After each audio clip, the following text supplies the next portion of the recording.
Okay, so stationary points, okay? Now stationary points, right, are maximum or minimum points, okay, of a curve, right? So what we mean by maximum, we literally mean like at the highest point, like here, okay, the maximum and minimum, lowest point here.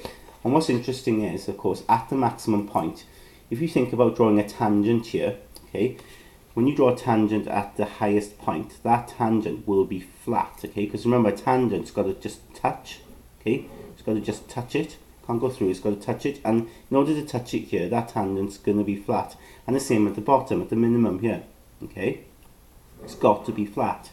So if your tangent's flat, just think about what the gradient's going to be, okay, dy by dx, it's got to be 0, isn't it? Okay, the gradient is 0 because the steepness is 0. If you try to slide on this, you won't be able to, okay, because it's flat. So the gradient function, the gradient will be 0 because it's flat, okay, at stationary points.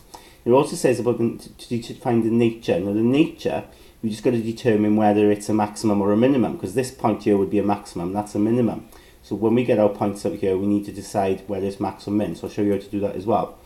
But the key is to look where dy dx is 0. So here's my curve here, y equals 4x cubed minus 12x plus 7. So I say, look, 4, this is my stationary points, for my maximum minimum points. And remember, stationary is like when you come to a stop, you know, it's like a railway station, and in a way we do come to a stop here, don't we? It's like when we get to the top of the mountain, we sort of stop there, don't we? Okay.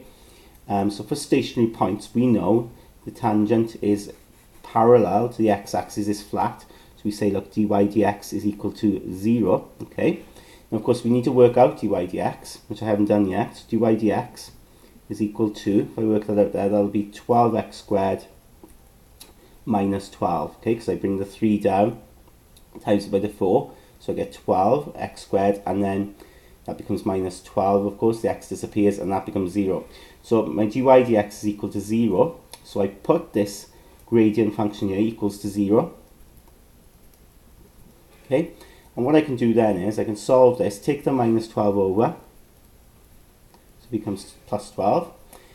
To get x, so to get x squared on its own, I'll take the 12 over and divide. And of course, 12 divided by 12 is 1. So I've got x squared equals 1. So to get x, I've got to take the square over and square root. But remember, when you square root, it could be positive or it could be negative. Okay, because negative square root, when you square it, becomes positive. You know, plus or minus, square root of 1 is 1 anyway. That's the point I'm trying to make, is if you square 1, you get 1. But if you square minus 1, you also get 1. So that's why you've got to put the plus or minus option. So here are my points. And I can work out what y is. So I can say, look, when x is equal to 1, y is equal to, let's put it in there. Just work that out. 4 times 1 minus 12 times 1 plus 7, which turns out to be minus 1. So there's a point there. And then when x is equal to minus 1, sub it in. In this case, when I write this, I can go back here, change it to minus 1.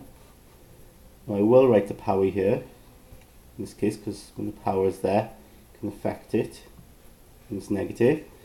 So we've got that. So that comes out to be 15. So my point there is minus 1, 15. So I've got my two stationary points, I've got my two turning points. Now I need to decide whether it's a max or a min. Okay, maximum or minimum. Now in order to do that, right, what I need to do is I need to look at the second derivative.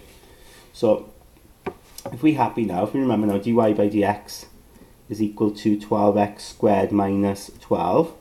You look at the second derivative, so you do d2y by dx squared, and if we differentiate this again, bring the 2 down, so you get 24x, and then that minus 12 disappears. So then we say, look, at the first point here, 1 minus 1, d2y by dx squared is equal to 24x, so 24, now x is 1, isn't it? The x value is 1, so 24 times 1, which is 24.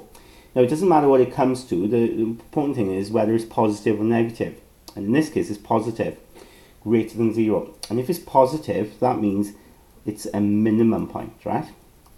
Okay, so we could say this is a minimum.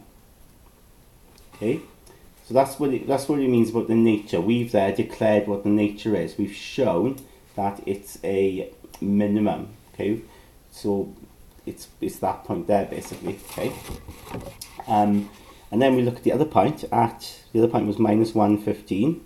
So we do d2y by dx squared. Put it in, and that comes out to be minus 24. And because that's less than 0, if it's less than 0, it doesn't matter what it comes to. But if it's negative, it's a maximum.